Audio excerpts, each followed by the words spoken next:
bah, tu as tout dit. C'est plus grand-chose à dire. Non, mais vraiment content pour les gars qui sont au retour de blessure. Ils ont travaillé dur, le staff a travaillé dur pour les remettre sur pied. Et ça a apporté une nouvelle dynamique à l'entraînement. Et c'est bien. Voilà, je suis partagé entre les occasions qu'on s'est créées et en même temps ne pas être trop greedy parce que c'était quand même vraiment une belle équipe en face de nous. Donc voilà, un petit peu un sentiment mitigé. Ouais, qu'est-ce que tu as pensé du rythme des joueurs qui étaient de retour? J'ai l'impression que peut-être Mahala, s'il était en forme de mi-saison, la grosse occasion qu'il a eue, il la met au fond. J'ai l'impression que peut-être justement manquait un petit peu de ce rythme de match-là.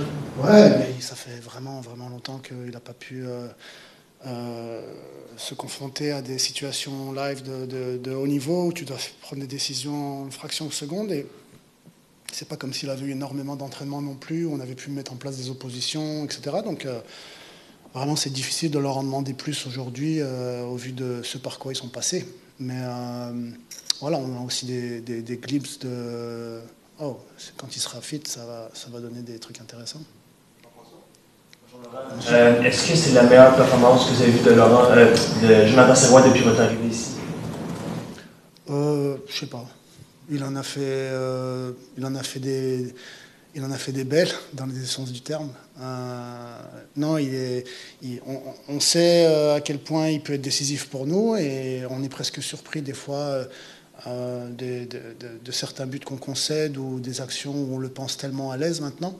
Donc voilà, on sait qu'il peut aller très haut, il faut que les bas ils soient moins bas, quoi. Oui, il a fait une bonne performance. Petite surprise tactique, Joël Waterman est monté au milieu de terrain et on a vu qu'il sait très bien faire des longs ballons justement derrière cette défense qui était un petit peu lente. Est-ce que c'est, et on a vu demander souvent à Mason Toy et aux attaquants de prendre cette profondeur-là, est-ce que c'est finalement ce qui peut apporter Joël Waterman, puisqu'on va certainement peut-être le revoir un peu plus souvent au milieu de terrain? Ouais, on sait depuis un moment qu'il est capable. Et l'occasion s'est présentée, on n'a pas hésité. Et on voit ce qu'il est capable de faire, même dans ce registre-là. Et il confirme tout ce qu'il fait depuis le début de saison. Oui, Laurent, je veux juste comprendre un peu le remplacement avec... les deux remplacements avec Mason Toy. Moi, je comprends pas chez les choses. Non, mais c'était quoi pour utiliser la profondeur un peu plus, par exemple? Ou c'était quoi le thinking derrière? Derrière qui, hein? Quand tu as fait rentrer Mason Toy et...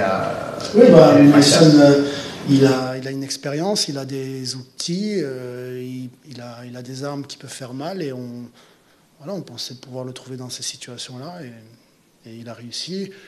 Il m'a dit que sur l'occasion qu'il a, il voulait essayer de la mettre entre les jambes de la défenseur. Il a un petit peu attendu. Le défenseur a bien défendu, a bien joué le coup, mais voilà, ça va vite, ça va vite. C'était quoi la clé pour vous ce soir pour museler un gars comme Arango qui arrache tout depuis le début de la saison? On voulait, c'est compliqué, hein, mais on voulait juste les inviter un petit peu plus à jouer central que essayer de nous étirer de droite à gauche. Donc on s'est un peu joué avec le feu, ce qu'on avait demandé de faire aux gars. Mais on est confiant que le back three, dans leur capacité à défendre vers l'avant, sont pas mal. On a prouvé qu'on a des difficultés parfois à synchroniser l'espace arrière, mais on voulait... c'était un peu l'idée en place. On a essayé de limiter. Et puis les gars en crise ont fait des bons gestes. Voilà. Especially in the first half, they brought a lot of pace, they brought a lot of aggression in their press before you guys maybe grew into the game to play through those lines. What were you expecting at the beginning of the game? Do you think that that first 20-25 minutes went the way you thought it would, or were you maybe caught off guard a little bit? No, it's just complicated because the guys play home and they want to go hard, they want to put some rhythm, but you gotta have in mind who you have facing you, and it's a long game, and you don't want to be stretched out too early. And so we wanted to pick and choose our moments, triggers to release and go. It was a little bit too cautious, in my opinion. I still wanted us to be slightly more on the front foot. but I can't blame them because it's a really thin march where then they go too in a too eager way, and then you get open too fast, and we have a good team facing us. So not the exact 20 minutes that I want us in terms of being in the front foot. At the same time, we've been solid, and the guys were getting confident about how evaluating those weapons, and slowly grew up into the game. Oui, ça semblait difficile, un peu une balle au pied ce soir. Il y avait quand même beaucoup de déchets techniques de votre côté. Vous attribuez ça à quoi peut-être? Est-ce que c'est parce qu'il manquait peut-être un lien au milieu avec les joueurs qui sont partis comme Mathieu et Samuel? Ou est-ce que c'est un peu ça? Ou...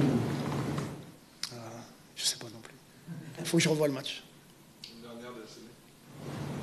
Laurent, 4 buts encaissés seulement dans les 4 derniers matchs. Tu as réussi à fermer le robinet. À quoi tu attribues ce nouveau visage défensif de tes joueurs? Un exemple aussi dans Alvarez sur plusieurs situations qui a été très dominant. Comment tu vois collectivement ce nouveau visage de tes joueurs?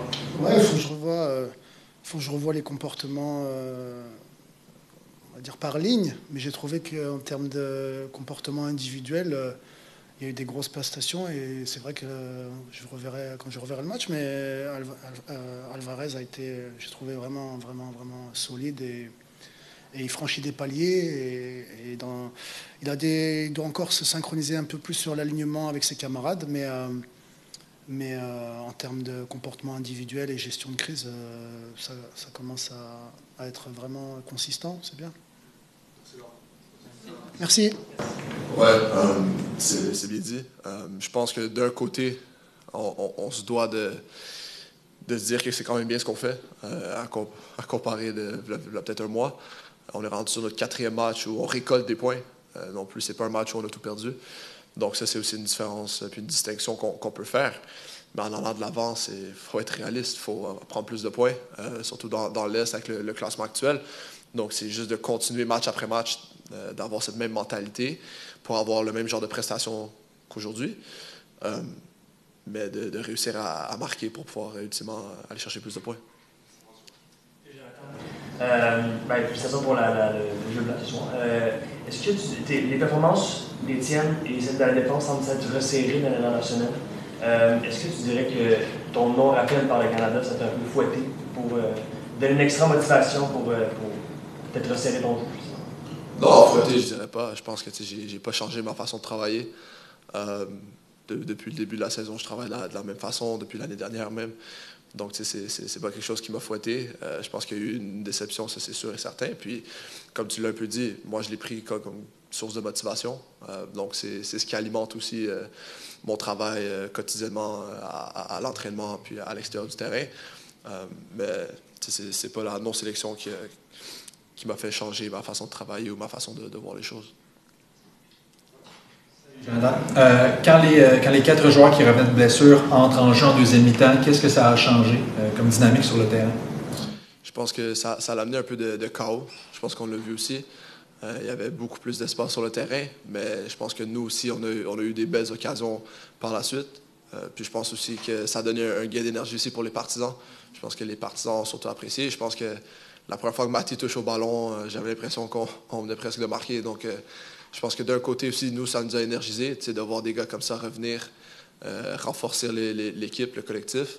Puis, dans le match, je pense que ça allait créer un peu plus de chaos. C'est des gars qui ont faim de retrouver le terrain, faim de se démontrer. Donc, des fois, c'est un peu... tu sais pas trop à quoi t'attendre dans des moments comme ça. Mais j'ai bien aimé leur entrée aujourd'hui, l'énergie qu'ils ont apportée, puis les chances qu'on s'est créées. Jonathan, je sais qu'on n'a pas parlé de façon individuelle, mais Fernando Alvarez fait des prestations là, de plus en plus solides. Un jeune de 20 ans, il a eu un temps d'adaptation. Est-ce que tu peux me parler justement de ta relation avec lui, et est-ce que toi aussi tu ressens ce que nous on voit sur le côté et qui commence vraiment à prendre cette solidité défensive? Oui, je suis très content pour Nando. Écoutez, quelqu'un qui travaille très fort aussi à l'entraînement, qui est très ouvert d'esprit, donc très ouvert à la critique des coachs, mais par rapport aussi des autres joueurs. C'est un des défenseurs qui, à l'entraînement, quand je l'approche pour soit le diriger un peu ou savoir son point de vue, c'est quelqu'un qui est tout de suite ouvert. Donc, c'est sûr que ça rend le travail puis la chimie plus facile. Je pense que tu l'as dit quand il est arrivé ici, il a dû s'adapter un peu, mais je pense que comme n'importe qui, ça prend un certain moment. Puis je pense que maintenant, c'est quelqu'un qui s'affirme de plus en plus sur le terrain, mais aussi à l'extérieur du terrain avec sa personnalité au sein du groupe. Donc moi, je suis très content pour lui. That first save, the first double save in the first half, even if it was offside, it seemed to set the tone for your game. Can you kind of just walk us through what was maybe going through your head or how you experienced it from your point of view? Because from the outside, it seemed kind of hectic. Yeah, it was a weird situation. Because I really saw the run late from the striker behind Joe. I tried to talk to him, but it was a bit too late. Then the through ball came, and I think he just missed his touch or he just slipped, which made that he took a longer touch than I expected, and it went a bit further off to my left than I expected. So I just had to come out and touch it and tip it instead of being able to maybe catch it and smother it. And then I knew that Chicho was right around where I tipped it, so it was just a matter of getting up fast and staying big to make the second save. And at the time I didn't know it was offside, so I think it was a boost of confidence for me, I think, but it was also a moment in the game where they were attacking a bit more, they had a bit more possession, so it gave us a bit of momentum, I think. After that, it kind of balanced things out. Merci. No, I mean, that was just something we talked about as a team. We wanted to obviously get more clean sheets, and we still didn't win tonight, which was kind of disappointing knowing the amount of chances we had. And in terms of the call-up, actually, I got a nice text from Jesse today saying that I did make the squad. So I'm heading to Copa tomorrow. I can say that. It feels good. I found out after the game because I don't think they wanted to tell me before the game in case I got too excited. But my mentality would have been on this game 100%, and then we handle obviously international duty tomorrow. So. Unlikely circumstances, obviously. I'm sure they'll announce it soon, but that didn't give me any really extra motivation. I don't get motivation from that kind of stuff. It's more just how I can be better and how the team can be better. And we were actually very, very good against a very good Salt Lake team tonight.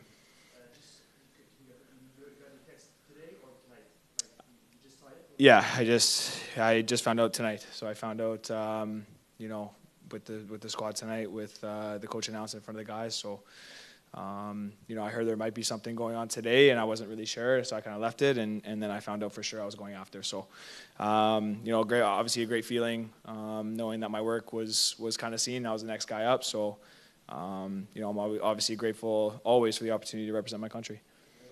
Thank you. Congrats. It's the fourth clean sheet of this team this season, but each time you failed to score a goal.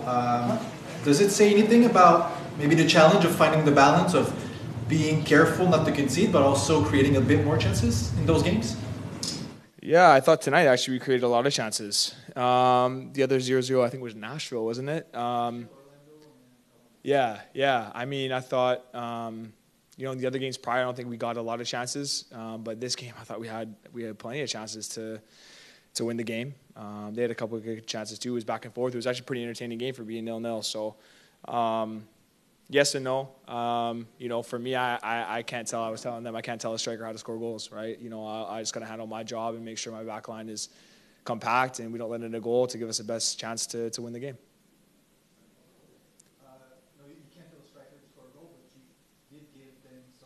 How was it to maybe play in the midfield? I know you did it in university, I think. Yeah. How did you feel in that position? Oh, it was so fun. Brought me back to, I think I became a center back in 2018 when I went to Calvary. So it brought me back. I don't miss the running, but it was so much fun to play in there, and it brought me back and. Obviously with the guys that were gone, we needed to come up with, a little different plan. And like I said, I had so much fun playing there again. Hi, Joel. Today it seemed like you really couldn't put a foot wrong without the ball and defending with the ball. What was, how was that game like from your perspective? What was going on through your mind when you had the ball and you just seemed to keep your cool whenever you were under pressure? I don't know. I prepare the same for every game. Obviously, I try and have those games, every time I play. I want to make sure my best game and my worst game are really close together. I want to be consistent. That's something I preach. That's something I take in every training session and every game. So, you know, a lot of nights it sometimes, you know, every pass you feel like you make and you defend well, and I want that to be my consistency game in and game out. I think that's my level and what I can get to. And, you know, obviously now I'm with the national team, so I can't really carry on the momentum, but, you know, I'll be still rooting for my guys in the next coming weeks.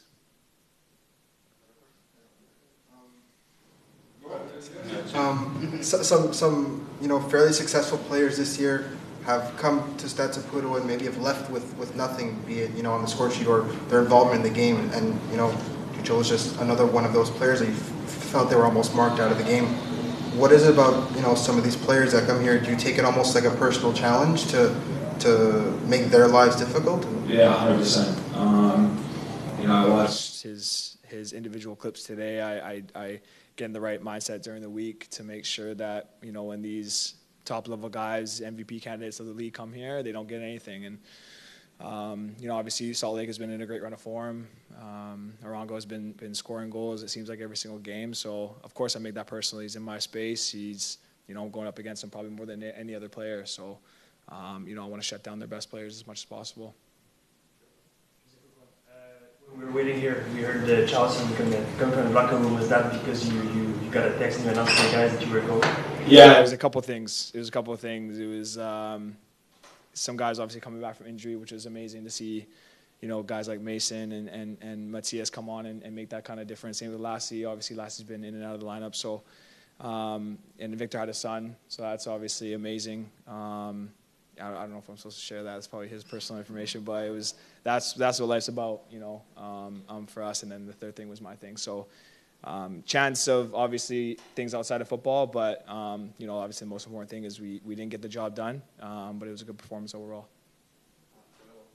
Obviously, you got a great news tonight, but can you get back a little bit to that maybe roller coaster of emotion I'm sure you felt when you thought you were being left out of the squad, and where did that take you mentally, and how did you bounce back from it? Yeah, I was disappointed. You know, obviously Jesse, respectfully, you know, we had a chat. He told me what was kind of going on, obviously before when they went to Europe to play those 2 games, and then he said that he was leaving the squad the same. So obviously disappointing. I know my abilities and my character and what I could bring to a team. So you know, we just had a great conversation, and I understand you can't choose everybody, right? So anytime you miss out on international duty, especially a big competition like this, it's going to be disappointing. But you know, it's not the first time I've heard no in my career, so I just take that into my training, and nothing really changes from my perspective. It's what I show on the pitch. So to actually have that opportunity now to go with the national team, it's a blessing, and I'm always grateful for it. Thank you, Joe. Thanks, guys.